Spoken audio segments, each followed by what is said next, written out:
Although society has developed in progress to becoming more open and accepting of the LGBTQ community, the ethnicities that have strongly stuck with their core cultures from many generations ago have trouble accepting homosexual, bisexual, and transgender people. Cultures that are deeply religious also face difficulty in accepting the LGBTQ community. The traditional Filipino culture believes in Catholicism and sees homosexuality as a sin. Being gay was once defined as a mental illness by the American Psychiatric Association, and traditional Filipinos still have not moved far from this belief over the years.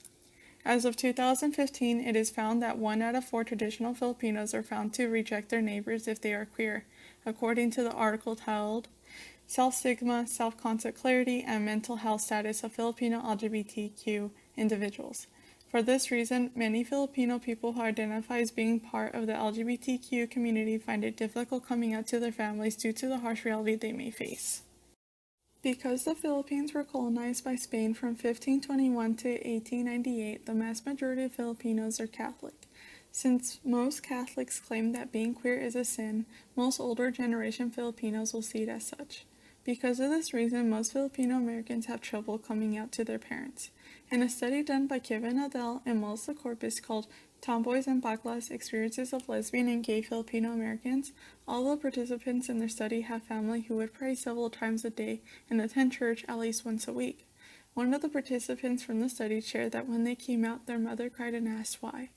For Kevin Trona, a student from UCLA, he mentions, Mom, being the religious person she is, tried very hard to get me to see the error in my ways by making me go on retreats and other church events.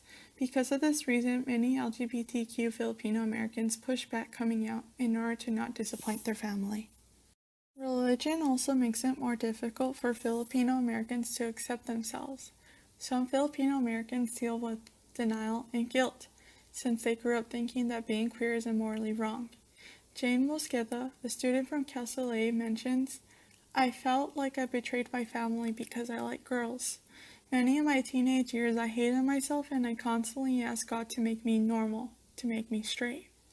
Jane went on to explain that she started to lose these feelings once she moved out, since she wasn't under the constant pressure to be someone she is not. Being a small percentage of the U.S. population, some LGBTQ Filipino Americans have trouble connecting with other LGBTQ Filipino Americans. The reason is because LGBTQ Filipino Americans are afraid to be outed by those attached to their traditional values. These values can oppress an individual from coming out or even willing to self-identify. This leaves individuals less likely to openly express their sexuality and much less willing to do so in a group setting. This leads the Filipino Americans who do identify as LGBTQ to not be able to find other people like them. Although LGBTQ Filipino Americans can find other LGBTQ individuals outside of the Filipino community, they have trouble connecting with them since some of these individuals don't come from a similar background. Even though the fear of being outed can cause a person to hide their true sexuality, it is clear that some Filipino Americans do wish for their community to be more understanding. To be able to discuss and have other LGBTQ Filipino Americans understand their unique experience is a key element in accepting oneself. The Filipino community, coupled with the traditional values of the Catholic Church, create strong and very clear roles that are expected of a man and a woman. A woman is expected to marry, raise a family, and provide for the home. Femininity is stressed, and there are rules of what a woman can and cannot do. The same restraints are placed on men. A man is meant to leave the home to provide for the family. Masculinity demands a man to be strong at all times and show little to no emotion. A man who is too emotional can be considered weak. Not only do gender rules dictate how certain genders should act, but also who they should be with. Gender rules dictate that only men and women can be together. This is known as heteronormativity. There are 2 times in America's On the Heart where heteronormativity can be seen. On page 258, Hero talks about how she does not like people who are romantics, because usually these types of people think a relationship is between a man and a woman. Rosalind is a victim of heteronormativity as her mother, a Catholic, thought that Rosalind was going to marry a man. Heteronormativity ideas, along with the strict religious values and minority oppression, led many young Filipino Americans on a path of isolation and silence. Pushed into a corner, non-acceptance on all sides. Afraid of losing their culture and tradition by having their families reject them or society push them aside.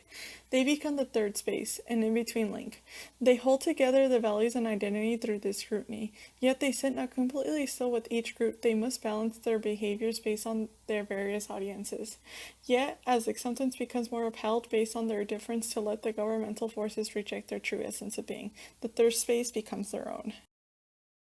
Carlos was never aware of the third space that he found himself in. He felt the need to balance on all different atmospheres he found himself in, but he knew it wouldn't be permanent. Many of the aspects covered in class involve some essence of a third space, an in-between space full of questions. In America is the heart, we see the third space and how the Filipino immigrants are treated not like people. They live in a life in between societies that are clashing, just trying to survive. In a society where people pressure LGBTQ to follow traditional gender ideology, social spaces become a safe environment for the LGBTQ to truly express themselves. One example of a social space in the LGBTQ community are drag shows, which are the late-night performances of gay men dressing up into their inner drag queen diva. Drag queens perform through dance and lip-sync to their song of choice and wear extravagant costumes during the performance. Ryan Ong is a Filipino drag queen who transforms into China, who is a fierce risk-taker who gives it her all. Ryan has stated that when becoming China, he is able to feel liberated and freedom to express what he enjoys from his inner self to his outer self artistically. Ryan also said how when performing as China, it is an outlet opportunity to feel positive about himself and has been able to live his life as he does on stage. One of the first LGBTQ Filipino-American activists was Richard Adams. Adams and his partner from Australia, Anthony Sullivan, were married by Rev. Elder Frida Smith, who was also an LGBTQ activist, on April 21st, 1975. The same year, Sullivan decided to apply for permanent residency since he was married to Adams, an American citizen. However, the application was denied since the court said that no one in the party was a woman. Adams and Sullivan proceeded to sue the Immigration and Naturalization Service, however, they lost the case. The couple sued them for a second time, but was once again rejected. This led to Sullivan being deported. When Sullivan came back to the States, the couple decided not to sue again, fearing that Sullivan would get deported. However, this did not stop the couple from attending pro-LGBTQ rallies. Luckily, there are many Filipino LGBTQ activists around the world today to pave the way for the new generation. First, there is Gina Rosero, who is a supermodel and a television personality who publicly came out as transgender on a TED Talk. Rosero also founded the organization Gender Proud, which uplifts transgender people. Bende Guzman is another advocate for the LGBTQ community. Guzman founded the National Queer Asian Pacific Islander Alliance and aided veteran recognition. Through the hard works of Guzman, Filipino World War II veterans were able to receive congressional gold medals. The list goes on and on for advocates in the modern society, which gives hope that the Filipino community may someday be more open.